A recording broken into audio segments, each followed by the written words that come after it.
Let's talk to nutritionist Marcelle Rose and lifestyle commentator Steve Miller. Good to see you both this morning. Marcelle, should the government really be forcing supermarkets to tell us what we should be eating and monitoring it as a result?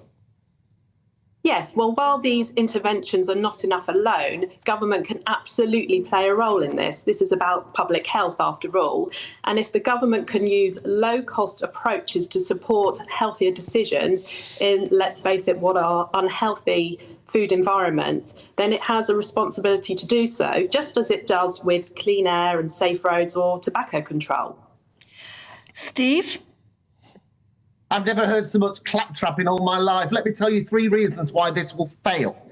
Number one, I wrote these down. Number one, it's going to increase red tape. Now, when that happens, guess what will happen? The consumer will suffer because the supermarket will have to pass on the cost to the consumer. We already have grocery inflation higher this month. So the consumer will suffer. Yes, it will make the poor poorer. Labour need to listen to that. The second thing is, we're talking about 100 calories less in your basket or your trolley. That's nothing, absolutely nothing. I mean, you can burn that off by having a good old walk. So that's the second thing. And the third thing is, this is a little bit like the fat tax. And the fat tax was introduced in Denmark. And guess what? It was scrapped 18 months in. This is a very patronising policy from the government. It's not going to work. And also, people already know what they should and should not eat if they want to lose weight. So I say scrap it and bring in some good common sense. Well, that's the thing, Marcelle, isn't it? We know what is healthy. We know what is not. Why should we be forced into having, well, effectively having our choices removed? Well, I don't think that is having your choices removed, because actually there is evidence to show that there is effectiveness of this.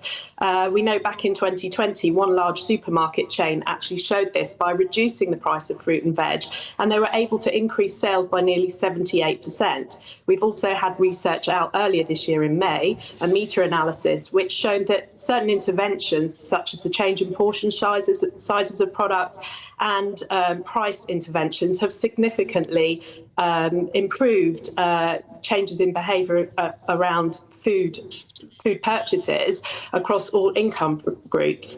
And the comment in terms of calories that Steve made, well, calories isn't the only thing we need to look at. We need to look at what people are actually eating.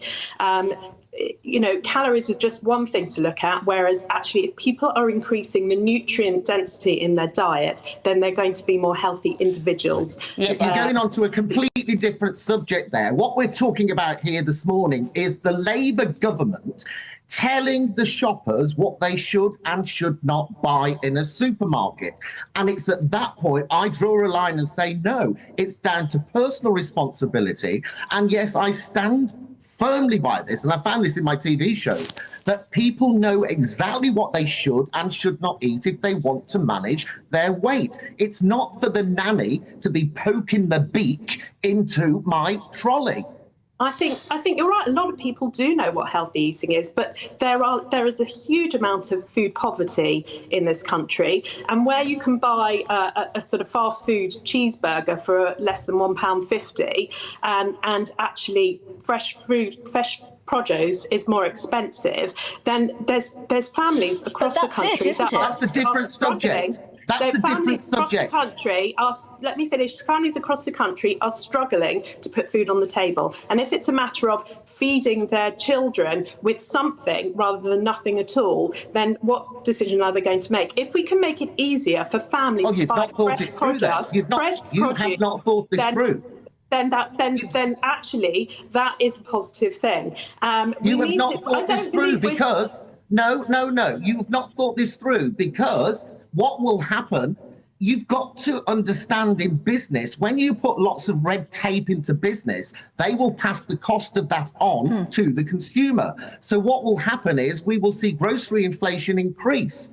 That is because the government is saying you're going to have to prove to us you're doing it. And that means more red tape, and then they're going to be fined if they're not doing it. It is ridiculous. So you're going to make the poor poorer. Well, maybe Wes Streeting, when he announces it properly, will explain how it's going to work, because none of us can see how that idea is going to work, I think. Yeah. Even though we do know what healthy food is, we tend to walk straight past it. Maybe the only way you change somebody's shopping habits is by really drastically reducing the price of fruit and vegetables. Yeah, how are you going to afford that? Which is an interesting point. However, farmers...